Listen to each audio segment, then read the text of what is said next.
आपण बघतो की हे जोगवा हे महाराष्ट्रीयन कला आहे, ही पारंपरिक कला पिढीपासून चालत आलेली आहे।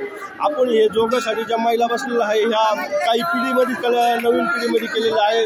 या असं काय नाव आपलं? माझं नाव सुनीता राधाकिशन जोशी। आपण ह्याच पिढीत करताय का मागची पिढी सुद्धा करत होती याला जोगवा? मागची पिढी करत नव्हती, पण अंबाबाईच्या जोगव्याला नाव ठेवून होते आई वडील, पण त्यांच्या त्या कर्माची भोग तर नाही म्हणू शकत मी, पण माझ्या हाती आली ती, माझ्या हातावर आली, त्याच्यामुळे मला आनंद वाटतोय। सासरवाडीत माझ्या माहेरची बर्डी आहे। माहेरची बर्डी? आपण किती वर्षापासून हा जोगवा मागता? माझा हा जोगवा तसं मला लहानपणाचा होता, पण आम्ही मारवाडी ब्राह्मण असल्यामुळे ना आमची लोक मानत नव्हते, पण आहे ना ती योगानुयोग म्हणजे 7.5 माझी 30 वर्ष होती। 7.5 संपल्यानंतर योगानुयोग मला देवीचा संचार प्राप्त झाला।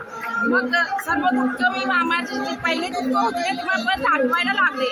असं वाटलं आई जगदंबा गुरुनगरची आई अंबाबाई माझ्या हातावर पडले। अंबाबाईने दिवस मला किती सांगायचं आहे। बरं, याला जे जोगा मागते याला आपल्या घरच्यांची साथ आहे का?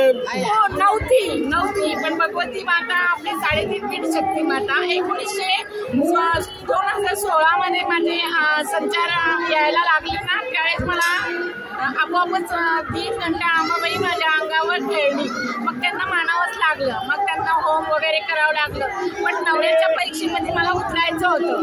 मी म्हटलं जगाचं काय घेणं देणं नाही, पण नवऱ्याच्या परीक्षेमध्ये मला उतरायचं आहे। त्यांनी माझा होम पाहिला, होमामध्ये मी 7 पावले मी एकटीच आले आणि एकटीच गेले। त्यांना फार आनंद वाटला। ते म्हणे माझं चुकलंय, मी तुला वेड्याच्या हॉस्पिटलमध्ये टाकत होतो, मला सगळे वेड्याच्या हॉस्पिटलमध्ये टाकत होते, पण जेव्हा माझं संचार प्राप्त झाला मला, तेव्हा त्यांना फार आनंद झाला आणि आता मला ते मानू लागले, मला 9 दिवस इथे बसवतायत। हा जो देवीचा शृंगार आहे जोगा मागण्याचा शृंगार काय प्रकार असतो तुम्ही दाखवू शकता का? काय असतं शृंगार? हा प्रकार फक्त जोग्याची माळ वेगळी असते, फक्त तीच घालायची, आणि शिवाजी महाराजांची जी कवड्यांची माळ असते ना तीच आई साहेबांची असते, बस बाकीच्या माळाचं काय घेणं देणं नाही। आपल्या पर्डीमध्ये काय असतं दाखवू शकता का? आईची ओटी असते, आईचा मिठापिठाचा जोगवा असतो, आणि हा जो पान असतो ना अंबाबाईचा, हा सकाळी रामपारी 5 घरं जावं लागतंय ना आईला जोगवा मागायला, त्यावेळेस हे पाजळावं लागतं, आणि हे घेऊन 5 घरं मिठाचा जोगवा मागायचा आणि 1 रुपयाचा पाऊड मागायचा। तुम्हाला हा जो जोगा मागता आपण आहे त्याच्यापासून आनंद वाटतो का? समाधानी आहे का नाही? खूप आनंद वाटतो। असं वाटतं संसार नकोय, फक्त आईच्याच पायरीशी बसावं। आईच्या पायरीच जातो। तुम्ही एकरूप झालेले आहे जे भगवती माता? बस एकरूप झालेले आहे।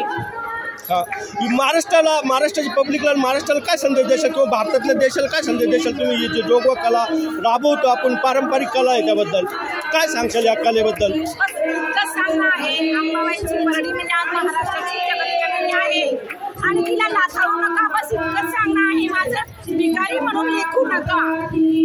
ठीक आहे, थँक्यू।